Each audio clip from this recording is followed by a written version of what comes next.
Hola, sean bienvenidos a este primer episodio del podcast Detrás del Juego, en el que analizaremos fenómenos trascendentales, interesantes, relacionados con la cultura, pero provenientes del deporte. Hoy estaremos hablando sobre uno de los fenómenos más interesantes del deporte venezolano, que parece estar en el olvido.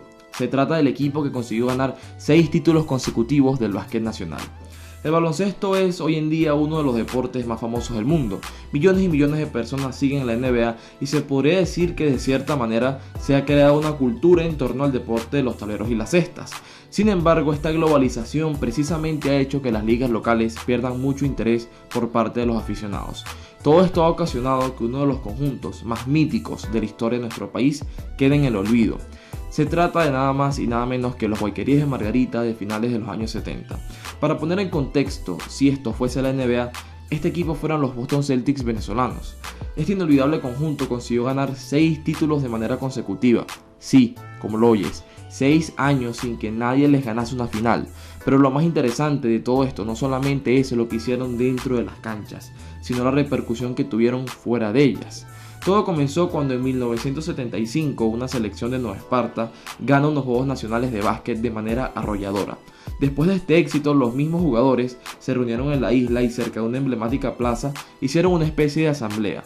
Ellos tenían en la cabeza la idea de, si fuimos tan buenos, ¿por qué no intentamos hacer nuestro propio equipo profesional? De esta manera consiguieron el apoyo de varios inversionistas de la isla, que a pesar de no ser muy adinerados, decidieron ayudar a aquellos muchachos.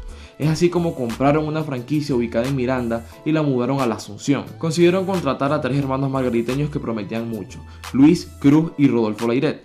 Estos, en combinación con otros talentosos basquetbolistas, comenzaron la dinastía más importante de la historia de este deporte en nuestro país. Pero más allá de profundizar en los hechos, me gustaría hablar sobre el fenómeno que esto representó fuera de las canchas.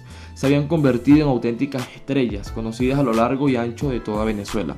Era una época donde los niños en la calle no jugaban a ser Messi o Cristiano Ronaldo, sino a ser jugadores de Guayquerías de Margarita. Ellos impulsaron la creación de una nueva cultura, la cultura del baloncesto en esta tierra, la cultura de ver los juegos por la televisión todos los días que se pudiera, la cultura de ir a la cancha del barrio y jugar una caimanera después de la transmisión. No había nadie en el territorio nacional que no hubiese escuchado acerca del inminente éxito de un equipo que comenzó como una idea descabellada de un grupo de personas reunidas en una plaza. Pero ellos lo hicieron, se plantearon un objetivo y trabajaron duro hasta poder conseguirlo. En un abrir y cerrar de ojos ya habían construido su propio imperio, pero en lugar de tener un castillo, tenían un gallinero. Sí, tal y como se oye. El equipo jugaba en el gimnasio Verde Rojas, que era conocido como El Gallinero, por sus condiciones un poco rudimentarias y porque las personas se subían a unas plataformas peligrosas ubicadas en el techo para ver el juego desde arriba. En más de una ocasión se llegó a cuestionar la vigencia del sitio, pero realmente no importaba porque la mística y la epicidad son cosas que no se pueden comprar ni fabricar. Con el tiempo se convirtieron en un auténtico emblema. Los margariteños se dejaban llevar por su regionalismo. No tenían equipo oficial de béisbol, por ejemplo, así que el verde del uniforme guayquerí era su única insignia. El equipo atravesó por momentos económicos difíciles, pero siempre consiguieron una salida. Hubo momentos en los que inclusive la propia fanaticada puso dinero de sus ahorros para que su amado conjunto no muriera. De hecho, existe una historia que cuenta que en una de estas etapas de vacas flacas, un niño se acercó al gimnasio con su alcancía en la mano para darle sus pocos ahorros a la franquicia, para que sus adorados guayqueríes no desaparecieran. Aunque el sentimiento definitivamente salía mucho más allá de las fronteras de la isla, la leyenda se había hecho nacional tal y como si fuese una fábula fantástica, pero de carne y hueso. Los Layret, Sosa, Linder, Cunningham y toda la plantilla viajaban por las ciudades que albergaban algún equipo de la liga, pero ellos no eran como los demás, ellos eran los imbatibles. De hecho, se dice que los gerentes deportivos de las otras franquicias no planteaban la temporada para ser campeones, sino que su primer objetivo era no perder contra los margariteños. En algún punto la leyenda llegó a su auge. No había manera de subir más en la época. Llegaron a representar a Venezuela en varias ocasiones, inclusive jugaron un torneo en el que participó el equipo del Real Madrid de básquet. Si todo esto hubiese pasado en la actualidad, sería un fenómeno multitudinario. Probablemente venderían camisetas, serían seguidos por miles de personas en redes sociales, pero no. Esto pasó en el momento indicado, cuando las experiencias se vivían en lugar de publicarse, cuando la mística existía y los niños sonreían al ir a las canchas.